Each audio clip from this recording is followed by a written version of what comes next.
జై తెలంగాణ. పెద్ద మనిషి ఏం చెప్తుండంటే కాసాని జ్ఞానేశ్వరన్న స్వయంగా రైతు, కుదిరేపల్లి అనే ఊర్లే అనే పొలం ఉంది, రైతు కష్టాలు కూడా తెలుసు, అది కూడా చెప్పు. ఆటో డ్రైవర్ల వికారాబాద్, అది పక్కనే వికారాబాద్, ఆ రైతు బిడ్డ కాబట్టి అది చెప్పమన్నాడు. రెండోది ఏం చెప్పిందంటే పెద్ద ఆయన నీ పేరేందన్నా? इस्माइल भाई. दूसरी बात क्या बोले, यहाँ के जितने भी हैदराबाद के जितने भी ऑटो यूनियन है सबके सदर भी रह चुके अध्यक्षुడు गौरव अध्यक्षుడు ఆటో యూనియన్లకు అది కూడా చెప్పు అని చెప్పి పెద్ద ఆయన ఇస్మాయిల్ గారు చెప్పినారు. ఒకసారి ఇస్మాయిల్ భాయ్ గట్టిగా సపోర్ట్ కొట్టండి. జై తెలంగాణ. మా వాడు ఆనంద్ మంచోడే కానీ కరెక్ట్గా టైంకు మైక్ ఇప్పుడు మీరు తినే టైంకి ఇచ్చిండు. మీ అందరి కడుపులో కాలుతుంది, జల్దీ భోజనం చేసి ఇంటికి పోవాలన్న చక్కర్లో మీరున్నారు, మరి ఈ టైంలో ఇచ్చిండు.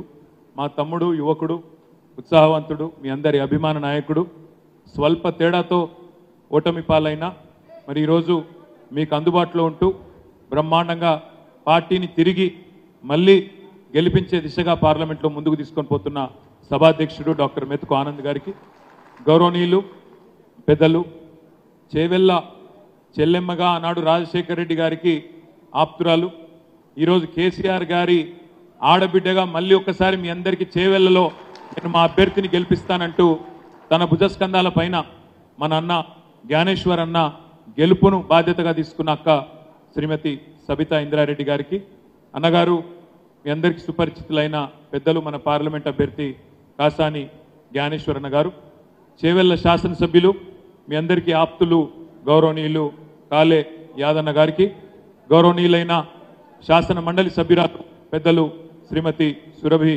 వాణీదేవి గారు, పరిగి మాజీ శాసనసభ్యులు గౌరవనీయులైన శ్రీ కొప్పుల మహేశ్వర్ రెడ్డి గారు, సోదరులు జిల్లా పరిషత్ ఉపాధ్యక్షులు విజయన్న గారికి, తమ్ముడు బ్రహ్మాండంగా ఇప్పటిదాకా నేను ఇదివరకు కూడా చెప్పినా మళ్ళీ చెప్తా ఉన్నా, ఇందిరారెడ్డి గారు మాట్లాడింది నేను ఎన్నడూ చూడలేదు ప్రత్యక్షంగా, కానీ ఇంద్రన్న మాట్లాడితే ఎట్లుంటుందో ఈరోజు మా కార్తీక్ మాట్లాడితే అంత గొప్పగా అనిపించింది.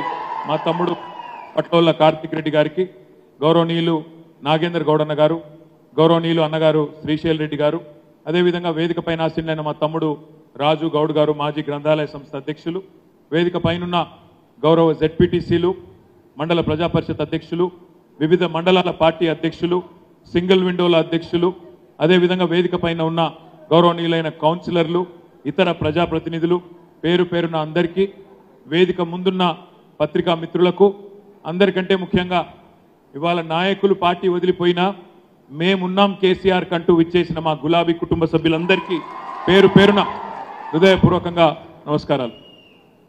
నిజంగా అప్పటి నుంచి అన్ని ఉపన్యాసాలు ఓపికగా ఒక్కొక్కడిగా ఇంటా ఉన్న నిజంగా గొప్ప వక్తలు ఉన్నారు వేదిక మీద.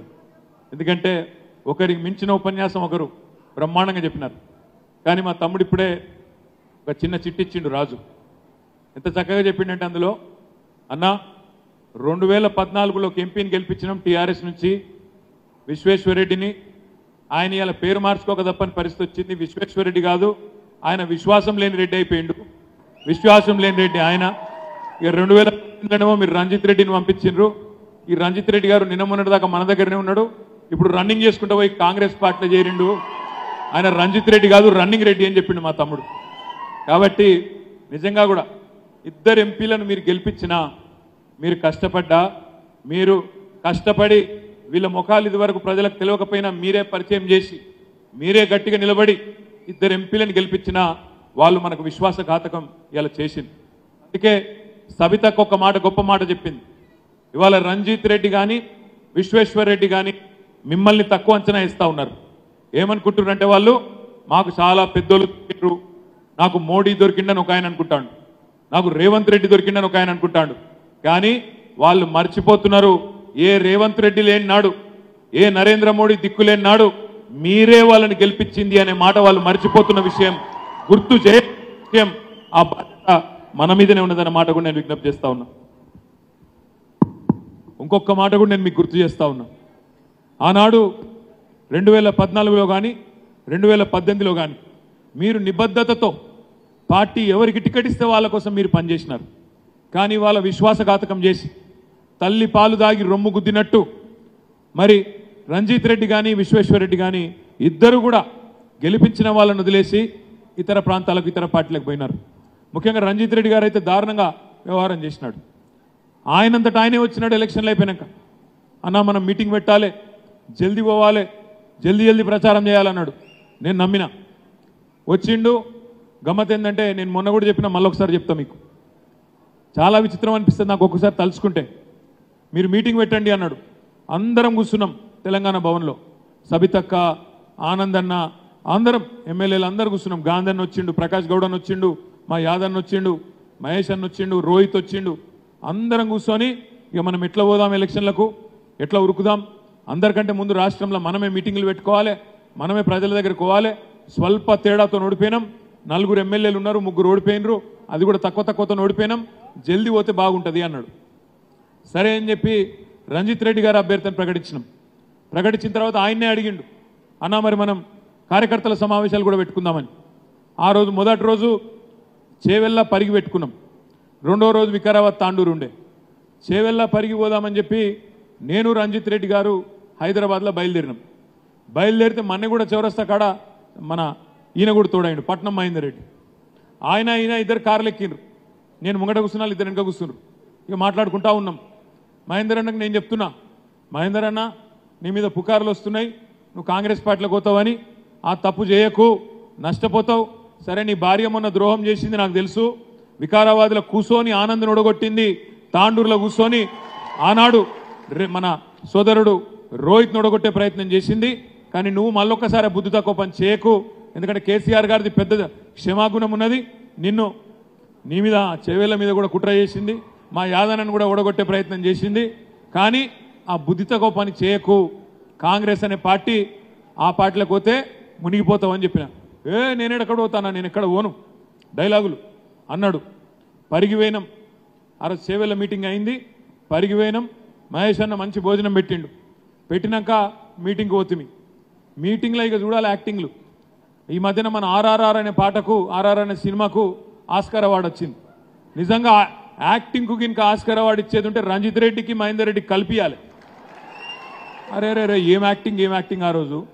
నేను అంటే మహేందర్ రెడ్డితో ఓ పని చేయి పోయి, నువ్వు ఊకే వాళ్ళు వీళ్ళు అనుకుంటాను కదా, జర చెప్పు, నేను పార్టీలో ఉంటున్నా, గట్టిగా నిలబడతా అని చెప్పు అనమన్నా. ఆయన ఏం చేసిండు ఎరికైనా, మైక్ తీసుకొని ఇగో అందరు వాళ్ళు వీళ్ళు మాట్లాడుతుర్రు, నేను రంజిత్ రెడ్డి ఇద్దరం పార్టీకి వెళ్ళిపోతామని మాట్లాడుతున్నారు అని మొదలుపెట్టిండు. ఈ రంజిత్ రెడ్డి గబుక్కునే లేచిండు, నా గురించి ఎందుకు మాట్లాడుతున్నావు, నీ గురించి మాట్లాడుకో అన్నాడు.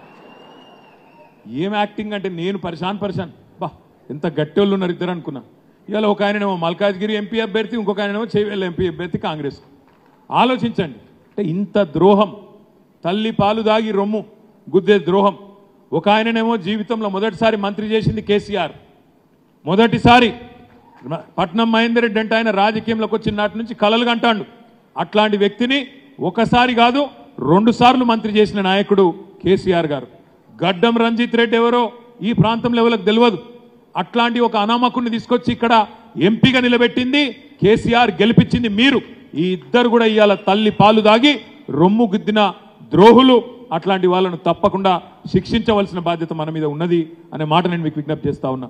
కాసాని జ్ఞానేశ్వర్ గారేమో ఇవాళ పార్టీ కష్టంలో ఉన్నా నేనున్నా అన్నా, నేను బడుగు బలహీన వర్గాలకు చెందిన వాడిని అయినా నేను మాత్రం గుండె ధైర్యంలో ఇవానికి తక్కువ కాదు, నేను నిలబడతా, నేనున్నా అని చెప్పి ముందుకొచ్చిన జ్ఞానేశ్వర్ అన్నను గెలిపించవలసిన బాధ్యత మనందరి మీద ఉన్నది. ఇవాళ పార్టీకి కొంత కష్టకాలం రావచ్చు, కొంతమంది నాయకులకు ధైర్యం లేకపోవచ్చు. కానీ వాస్తవం ఏంది అంటే ఇవాళ నిజంగా కూడా కాంగ్రెస్ పార్టీకి, బీజేపీ పార్టీకి వాళ్ళ అభ్యర్థుల లిస్టు చూడండి, ఒకసారి చూడండి. చేవెళ్లలో నిలబడ్డోళ్ళు ఇద్దరు మనోళ్ళే, పాతోళ్ళు. రంజిత్ రెడ్డి, విశ్వేశ్వర రెడ్డి ఇద్దరు ఇళ్ళకి వెళ్ళి పోయిన వాళ్ళే, ఇక్కడికి వెళ్ళి పోయిన వాళ్ళే. మల్కాజ్గిరి చూడండి, ఈటెల రాజేందరు, తర్వాత పట్నం సునీత ఇద్దరు ఇళ్ళకి వెళ్ళి పోయిన వాళ్ళే. సికింద్రాబాద్ చూడండి, దానం నాగేందర్ ఇళ్ళకి వెళ్ళి పోయినోడే, ఒక కిషన్ రెడ్డే ఒరిజినల్ బీజేపీ తప్ప ఇళ్ళకి వెళ్ళి పోయిన వాళ్ళే. భువనగిరి చూస్తే బూర నరసయ్య. మీరు చూడరు మొత్తం రాష్ట్రంలో ఎక్కడ చూసినా, వరంగల్ చూస్తే ఆరూరి రమేష్, కడియం కావ్య, ఆదిలాబాద్ పోతే నగేష్. మొత్తం రాష్ట్రంలో ఇవాళ పోటీ మనోళ్ళకు మధ్యలో ఉన్నట్టున్నది తప్ప వాళ్ళకు అభ్యర్థులు లేరు, క్యాడర్ కూడా దిక్కులేదు. ఒక ఆయన అంటాడు ఏదో మోడీ హవా బాగుంది అంటాడు. మోడీ హవా అంత బాగుంటే వేరే పార్టీలకు వెళ్ళి ఎంపీ అభ్యర్థులు ఎందుకు తీసుకుపోతున్నావు? మరి మీ దానిలో చిన్న కార్యకర్తను పెట్టి గెలిపించుకునే దమ్ము లేదా నీకు? మోడీ హవా ఉంటే, అంతగానం ధైర్యం ఉంటే బీజేపీకి వేరే పార్టీ నాయకులను ఎందుకు దేవులాడి కాళ్ళు పట్టుకొని ఎత్తుకపోతున్నారు? మరి గతగానం హవా ఉంటే ఎవరిని పెట్టినా గెలవాలి కదా. మరి లేదు. నేను ఒక మాట దయచేసి మిమ్మల్ని ప్రార్థిస్తున్నా, ఆలోచించమని కోరుతా ఉన్నా. ఇవాళ మాట్లాడితే బీజేపీ వాళ్ళు పెద్ద పెద్ద మాటలు చెప్తారు. రాముడికి దండం పెడదాం, ఓటేయండి మోడీకి అంటారు. రాముడికి దండం పెడదాం, కానీ ఓటెందుకు బీజేపీకి వేయాలో ఆలోచిద్దాం. రాముడికి దండం పెడదాం, తప్పేం లేదు. హిందువులు అన్నప్పుడు దేవుడు అందరికీ దేవుడే కాబట్టి తప్పకుండా దండం పెడదాం. కానీ ఓటు ఎందుకు వేయాలి చేవెళ్ళ బీజేపీకి? ఏం చేసింది బీజేపీ చేవెళ్ళకు కానీ తెలంగాణకు కానీ? ఒక్క పని చెప్పగలుగుతాడా విశ్వేశ్వర్ రెడ్డి? ఒక కొత్త రైలు ఇచ్చిండా? కొత్తగా ఒక ఫ్యాక్టరీ పెట్టిండా? ఈ ప్రాంతంలో పాలమూరు రంగారెడ్డి ఎత్తిపోతల పథకానికి జాతీయ హోదా ఇచ్చిండా నరేంద్ర మోడీ? లేదా ఉన్న ఐటీఐఆర్ను రద్దు చేసి మన పిల్లల నోట్లో మట్టి కొట్టినందుక? ఎందుకు వేయాలి ఓటు భారతీయ జనతా పార్టీకి? ఏ కారణం చేత వేయాలి? రాముడికి మొక్కుదాం, కానీ రైతుల తరఫున అడుగుదాం. ఏమడుగుదాం? ఏమయ్యా మోడీ గారు, డబల్ చేస్తా అన్నావు రైతుల ఆదాయం 2022 వరకు, ఎందుకు చేయలేదు అని అడిగితే తప్ప? ఏమయ్యా మోడీ గారు, సంవత్సరానికి 2 కోట్ల ఉద్యోగాలు ఇస్తా అన్నావు, ఎక్కడ పోయినాయి నీ 2 కోట్ల ఉద్యోగాలు అని అడిగితే తప్ప? రాముడికి మొక్కుదాం, బీజేపీని మాత్రం తొక్కుదాం అనే మాట నేను మీకు విజ్ఞప్తి చేస్తా ఉన్నా. రాముడికి మొక్కుదాం, తప్పు లేదు, కానీ బీజేపీని తొక్కుదాం. ఎందుకంటే ఇలా రాముడి పేరు చెప్పి రాజకీయంగా లాభం పొందే ప్రయత్నం చేస్తున్నది భారతీయ జనతా పార్టీ. ఎట్లా తయారైందంటే కథ, ఊళ్ళల్లో అక్కడిక్కడ చూస్తున్నా నేను, ఫ్లెక్సీలు కడుతున్నారు. ఓ దిక్కు రాముని బొమ్మ, ఇంకో దిక్కు పైన మోడీ గారి బొమ్మ, కింద విశ్వేశ్వరరెడ్డి బొమ్మ. ఎట్లా అయిపోయిందంటే మన వానకాలం రాగానే మన ఊర్లలో ఎట్లుంటుంది, సాయంత్రం పూట రాగానే కొన్ని పురుగులు మోపైతాయి ఇళ్ళల్లో. ఆ ఉసిళ్ళు అంటారు కదా, ఉసిళ్ళు వస్తాయి. ఇక ఉసిళ్ళు రాగానే ఉసిళ్ళు వెనకాల బల్లులు మోపైతాయి వాటిని తినేతందుకు. ఆయనతో బల్లి వస్తుంది. ఇంట్లో మనం దేవుడి పటాలు పెట్టుకుంటాం కదా, 5-6. రాముడు ఉంటాడు, కృష్ణుడు ఉంటాడు, వెంకటేశ్వర స్వామి ఉంటాడు, పోషం ఉంటుంది, మైసం ఉంటుంది, రకరకాల దేవుళ్ళ బొమ్మలు పెట్టుకుంటాం. ఆ ఉసిళ్ళు వెంబడ బల్లి ఉరుకుతుంటుంది. మనం కొడతా ఉంటాం, బల్లి పోవాలి చూసుకొని కొడుతుంటాం.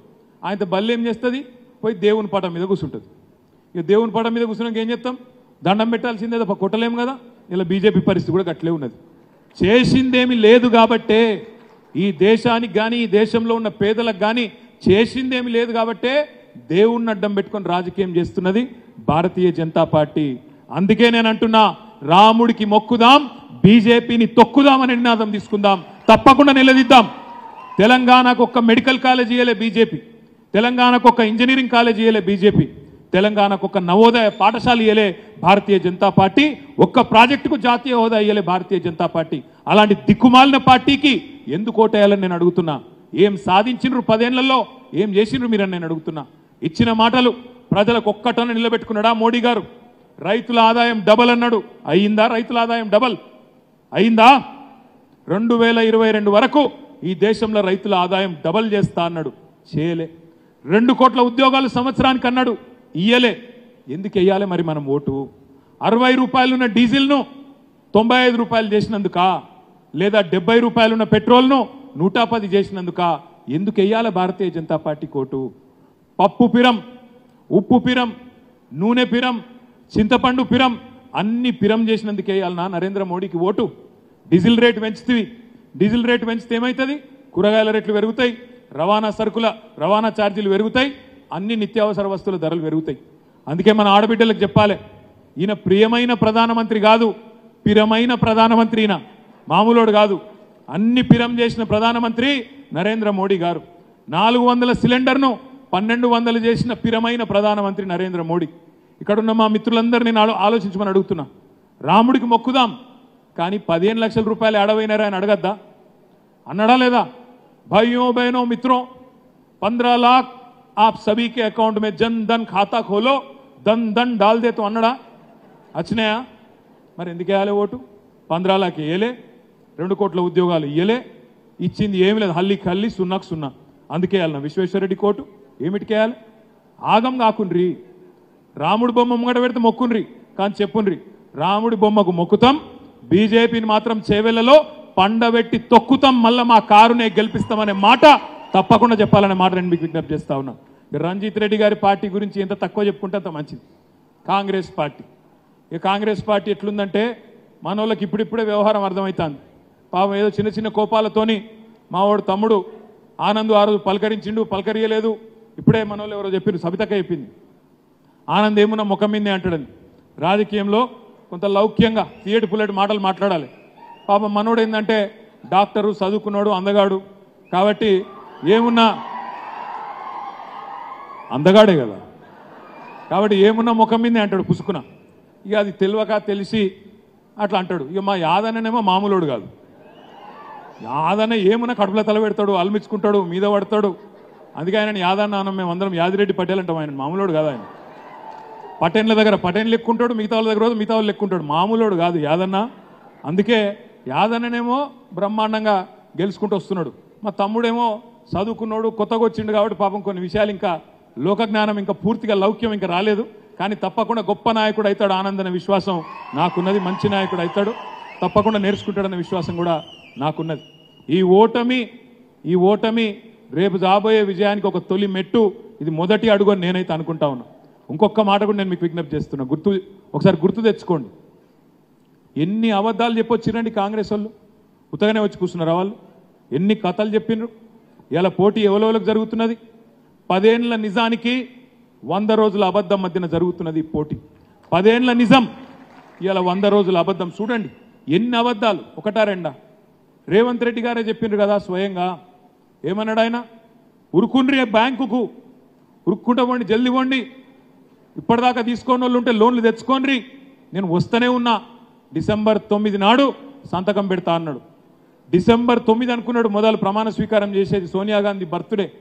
కానీ మళ్ళీ ఏమైందో ఏమో, ఆయనతో కోమటిరెడ్డి వెంకటరెడ్డి ఎత్తుకపోతాడో లేకపోతే బట్టి అన్న ఎత్తుకపోతాడో అనుకొని 2 రోజులు ముందే చేసిండు ప్రమాణం. డిసెంబర్ 7 నాడు 2 రోజుల ముందు ప్రమాణం చేసిండు. కానీ 2 లక్షల రుణమాఫీ మాత్రం మర్చిపోయిండు రేవంత్ రెడ్డి. 2 లక్షల రుణమాఫీ అన్నాడు, మొదటి సంతకం అన్నాడు.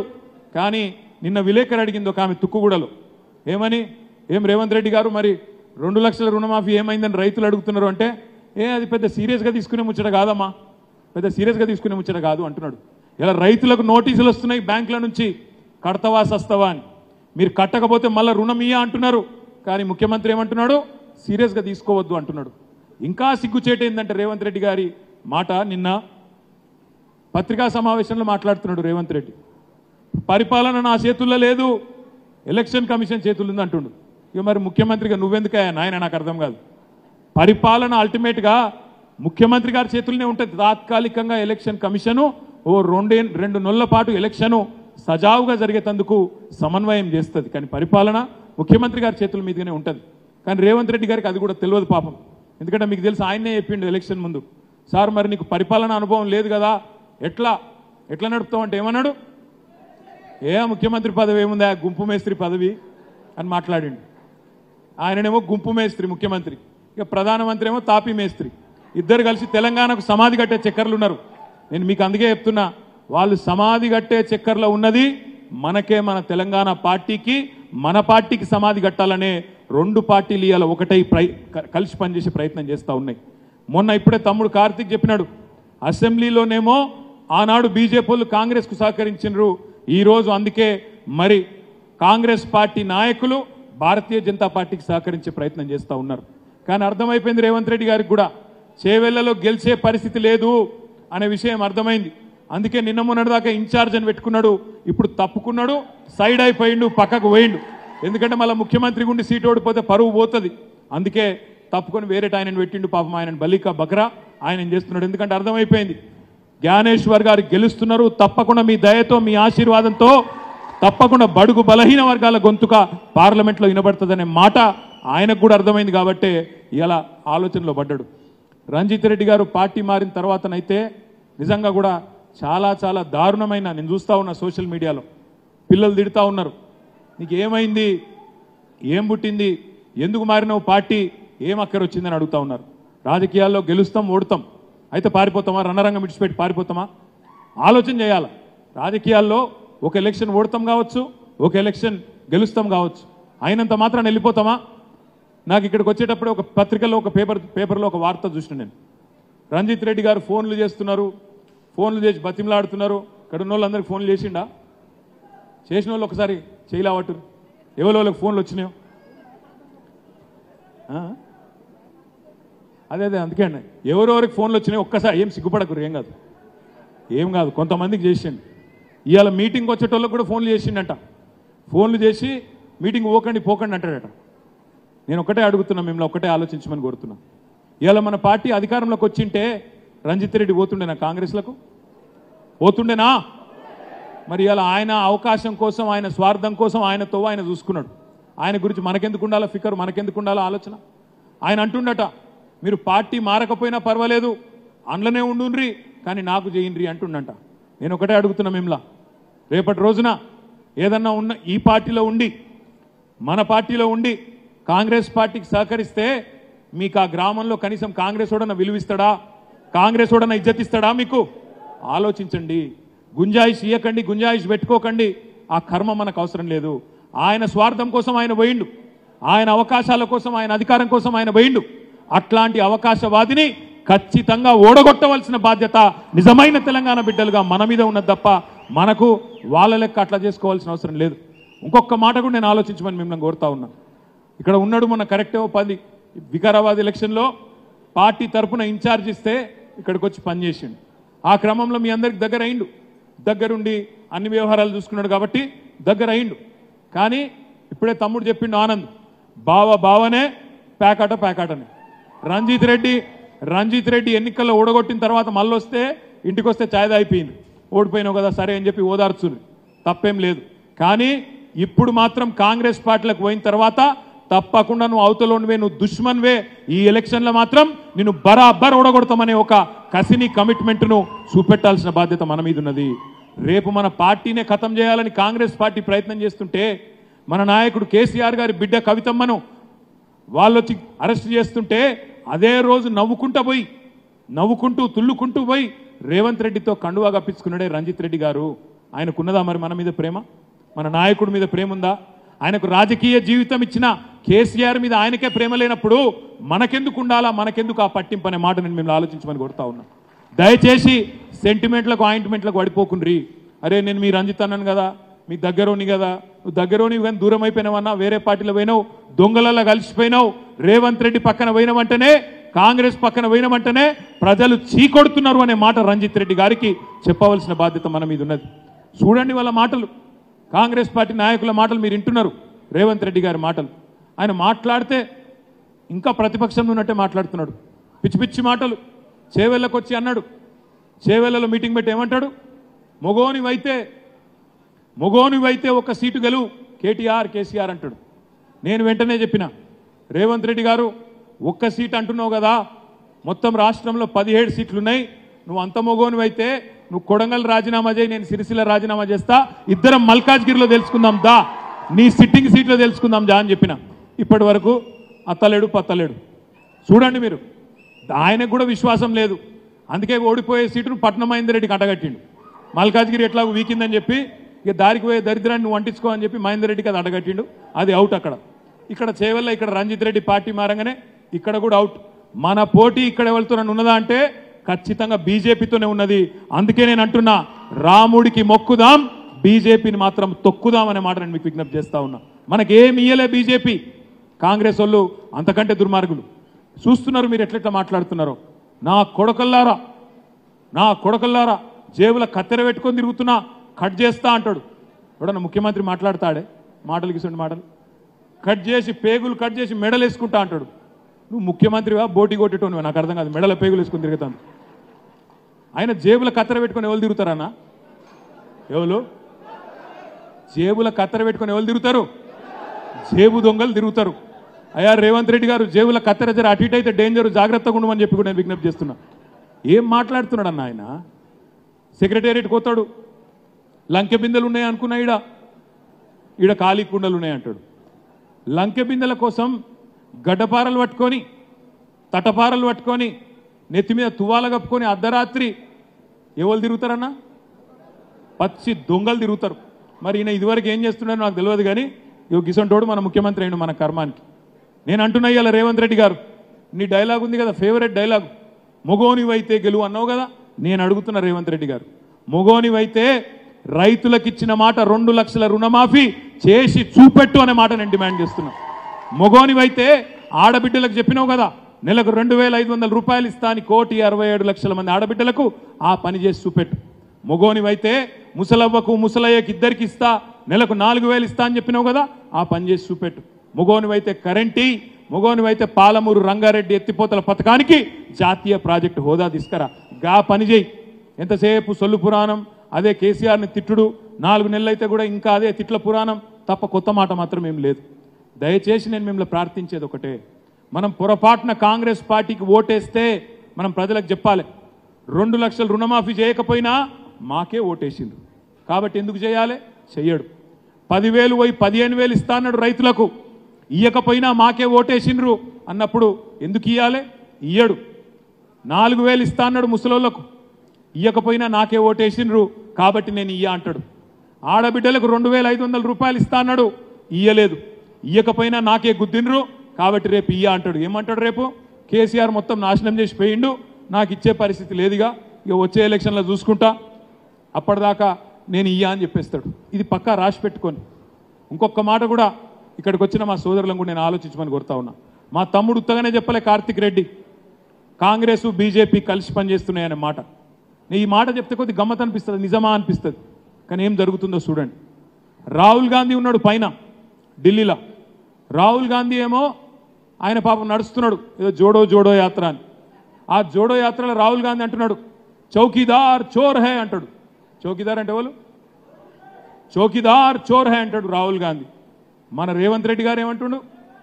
హమారే బడే బాయ్ హై నరేంద్ర మోడీ. ఆయననేమో చోర్ అంటాడు, ఈయన బడే బాయ్ అంటాడు. అంటే వీళ్ళు దొంగలు కాబట్టి బడే బాయ్ చోటే బాయ్ ఏమో నాకు తెలియదు కానీ బడే బాయ్ అంటాడు. ఆయననేమో రాహుల్ గాంధీ అదానీ ఫ్రాడ్ హై అంటాడు. అదానీ అంటాడు దొంగ, ఫ్రాడ్ అంటాడు. రేవంత్ రెడ్డి గారు ఏమంటున్నారు? ఫ్రాడ్ నహీ హై, అదానీ హమారే ఫ్రెండ్ హై, అదానీ హమారే దోస్త్ హై.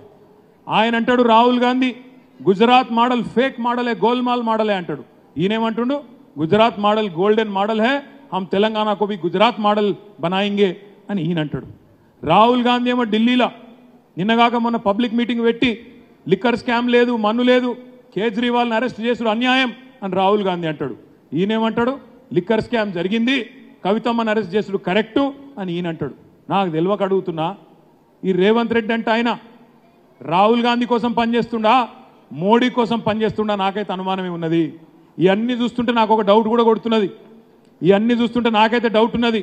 పార్లమెంట్ ఎన్నికల తర్వాత మొట్టమొదలు కాంగ్రెస్ పార్టీలకు వెళ్ళి జంపు కొట్టి బీజేపీలో కురికే మొట్టమొదటి మనిషి ఇదే రేవంత్ రెడ్డి గారు అవుతారు. మీరు రాసి పెట్టుకోండి అనే మాట నేను విజ్ఞప్తి చేస్తున్నాను.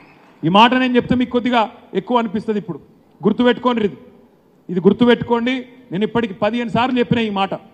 రేవంత్ రెడ్డి గారు అన్ని విషయాల మీద స్పందిస్తాడు, అన్ని విషయాల మీద స్పందిస్తాడు.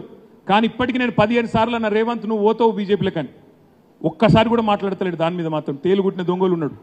ఎందుకంటే ఆయనకు కూడా ఎరికే తప్పదు. పార్లమెంట్ ఎన్నికల తర్వాత ఈ దేశంలో కాంగ్రెస్ పార్టీ బతికి బట్టగట్టుడే కష్టం. నేను ఆయన అంటాడు కేసీఆర్ అట చెల్లని 1000 రూపాయల నోటట. నేను అడుగుతా ఉన్న రేవంత్ రెడ్డి గారు, ఇలా దేశం మొత్తం పరిస్థితి చూస్తే ఏంది నీ కాంగ్రెస్ పార్టీ పరిస్థితి? నేనంటలేను, మీ పార్ట్నరు, మీ ఇండియా అలయన్స్లో మెంబరు మమతా బెనర్జీ గారు చెప్తున్నారు కదా, దేశంలో కాంగ్రెస్ పార్టీ 40 సీట్లు కూడా దాటి గెలవదు అని మీ దోస్తులే చెప్తున్నారు కదా. అట్లాంటప్పుడు ఎవరు చెల్లని కాగితం, ఎవరు చెల్లని నోటు? నువ్వు, నీ అధ్యక్షుడు రాహుల్ గాంధీ, మల్లికార్జున్ ఖార్గే గారు, నీ పార్టీ కాంగ్రెస్ పార్టీ కాదా? ఇలా మేము ఒక్క ఎలక్షన్లా చిన్నపాటి తేడాతో ఓడిపోయినాం. అది కూడా ఎంత? 1.85%తోనే మనం ఓడిపోయినాం. 39 సీట్లు గెలిచినాం. 14 సీట్లలో 4-5 వేల ఓట్లతోనే ఓడిపోయినాం. కానీ రేపటి భవిష్యత్తు మాత్రం తప్పకుండా మళ్ళా మనదే. ఎందుకంటే కాంగ్రెస్ వాళ్ళు మళ్ళీ వాళ్ళది అనుకుంటారు. మనం వాళ్ళని ఏం చేసే అవసరం లేదు. రేవంత్ రెడ్డి గారు మాట్లాడుతుంటున్నాడు, ఎవరు కూలగొడతారో చూస్తా, మెడల పేగులు వేసుకుంటా అంటుండు, మానవ బాంబునైతా అంటుండు. రేవంత్ రెడ్డి గారు మేమేం నిన్ను కూలగొట్టం, మాకు ఆ కర్మ పట్టలేదు. నువ్వు 5 ఏళ్ళు ఉండాలి, 5 ఏళ్ళు ఉండాలి, 420 హామీలు నువ్వు అమలు చేయాలి. చేయకపోతే మాత్రం నిన్ను వెంటాడుతాం, వేటాడుతాం. కానీ నువ్వు మానవ బాంబునైతా అన్నావు కదా, నీ పక్కనే ఉన్నాయి బాంబులు. నీ గవర్నమెంట్ను వడగొట్టే నల్లగొండ బాంబు, ఖమ్మం బాంబు 2 దిక్కులో ఉన్నాయి గవర్నమెంట్లనే. వాళ్ళని జాగ్రత్తగా చూసుకో, నీకు మా నుంచి డేంజర్ లేదు, వాళ్ళ నుంచే ఉన్నది. అందుకే మిత్రులారా, నేను మిమ్మల్ని కోరేది ఒకటే, ఇది మనకు స్పీడ్ బ్రేకర్ మాత్రమే. మన పార్టీకి మొన్న జరిగిన ఓటమి చిన్న స్పీడ్ బ్రేకర్ మాత్రమే. మన పార్టీకి ఉన్న నాయకత్వం, మన పార్టీకి ఉన్న కమిట్మెంట్ ఉన్న క్యాడరు ఇలా రాష్ట్రంలో ఏ పార్టీకి కూడా లేదు. ఇప్పుడే తమ్ముడు చెప్పినట్టు మొత్తం కొట్టుకపోయే చెత్త అంతా కొట్టుకపోతున్నది. నికార్సుగా మిగిలినోడే మనవాడు ప్రతి గ్రామంలో ఉన్నాడు. అందుకే నేను మొన్న చెప్పిన, మళ్ళా ఇదే రంజిత్ రెడ్డి, మళ్ళా ఇదే మహేందర్ రెడ్డి తిరిగి మళ్ళీ మనం అధికారంలోకి రాగానే దండం పెట్టుకుంటూ వచ్చి అక్కడ నిలబడ్డా మీరు వద్దురా నాయన అని చెప్పి మళ్ళీ వాళ్ళని అక్కడికి వెళ్ళి అక్కడ నిలగొడతాం. మీతోనే ఉంటాం, నికార్సైన నాయకులతో నికార్సైన కార్యకర్తలతోనే ఉంటామనే మాట కూడా విజ్ఞప్తి చేస్తూ, నిలబడ్డది జ్ఞానేశ్వర్ గారు కాదు, నిలబడ్డది జ్ఞానేశ్వర్ గారు కాదు, చేవెళ్లలో నిలబడ్డది కేసీఆర్ గారు. మీరే అనుకోండి, ఆ కసితోని ఆ కమిట్మెంట్తో పనిచేద్దాం. నిలబడ్డది మనమే అనుకుందాం, మనమే అనుకొని గట్టిగా పనిచేద్దాం. అవతలోడు విశ్వేశ్వర్ రెడ్డి, ఆయనకు రాముడు ఉన్నాడు అని చెప్పుకోవచ్చు, ఈయనకు రేవంత్ రెడ్డి ఉన్నాడు, రాహుల్ గాంధీ ఉన్నాడు అని చెప్పుకోవచ్చు. కానీ మనకు మన కేసీఆర్ ఉన్నాడు, మన తెలంగాణ ఉన్నది. తప్పకుండా ఆ బలంతో రేపటి రోజున జ్ఞానేశ్వర్ అన్న గారిని మంచి మెజారిటీతో గెలిపించుకొని పార్లమెంటుకు పంపుదామనే మాట కూడా విజ్ఞప్తి చేస్తూ, వికారాబాద్లో మీకు ఎవరికి ఫోన్లు వచ్చినా, ఎన్ని రకాలుగా బతిమలాడినా, ఎన్ని రకాలుగా మీను బుదిరకిచ్చే ప్రయత్నం చేసినా, ఇంటికొచ్చి మీ కాళ్ళు పట్టుకున్నా ఒక్కటే చెప్పండి, అన్నా నువ్వు మమ్మల్ని ద్రోహం చేసి వెన్నుపోటు పొడిచి మన నాయకుడు కేసీఆర్ గారికి వెన్నుపోటు పొడిచిపోయినావు, అవకాశవాద రాజకీయాలు చేసినావు, తప్పకుండా నీకు బుద్ధి చెప్తాం. నువ్వు ఎన్నికైనాక ఓడిపోయినాక రా, కావాలంటే నీకు ఛాయ్ దాయిపిస్తాం, ఇట్లా బువ్వ పెడతాం, కానీ ఇప్పుడు మాత్రం పట్టించుకోమని చెప్పి గట్టిగా వికారాబాద్లో మనందరం కలిసికట్టుగా పనిచేద్దామని చెప్పి విజ్ఞప్తి చేస్తూ, మీ అందరికీ పేరు పేరున మళ్ళొక్కసారి వికారాబాద్లో రేపు మెజారిటీ మీరు తీసుకొస్తారని ఆశిస్తూ, జై తెలంగాణ.